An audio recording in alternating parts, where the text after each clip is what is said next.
हे बघा, हे केळी आणली, येतानाच केळी सगळी निसटली.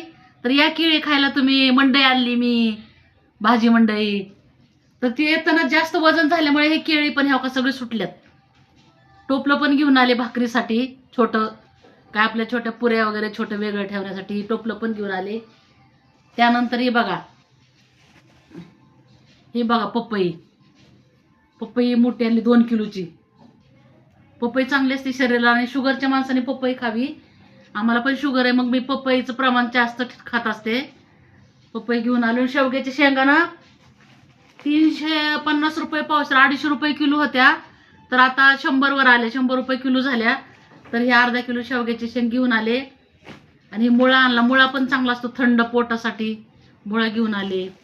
काकडी, हे नारळ आपल्याला चटणी, डोसे चटणी इडली करायला मंडईतच भेटतात नारळ. तरी नारळ वगैरे घेऊन आले. तर ही अशी आपली मंडई झालेली. अजून थोडी पिशवीत राहिलेले काढायचं. टमाटे वगैरे राहिले, वांगी टमाटे. हे बघा वांगी, 7 तारीख कोल्हापुरी वांगी म्हणतात ह्याला. अशी हिरवी वांगी आणले मी. ह्याची भाजी खूप छान लागते टेस्ट चवीला. तर हे अशी वांगी घेऊन आले मी. मित्रमैत्रिणींनो, थँक्यू. माझ्या चॅनलला सबस्क्राईब करा, लाईक करा. कारण एक आठवडा गेला माझं तब्येत काय सूज आली सगळ्या अंगावर. काय मी व्हिडिओ घसात आवाज व्यवस्थित नाही, घसायला पण हे खराब झाले. तर डॉक्टरने सांगितलं थायरॉइड वगैरे चेक करा एकदा. तर आता ही चेक करावं लागेल मला. प्रॉब्लेम सूज आल्यामुळे मी काही केलं नाही, आवाज बरोबर येत नाही, तब्येत बिघडलेली होती.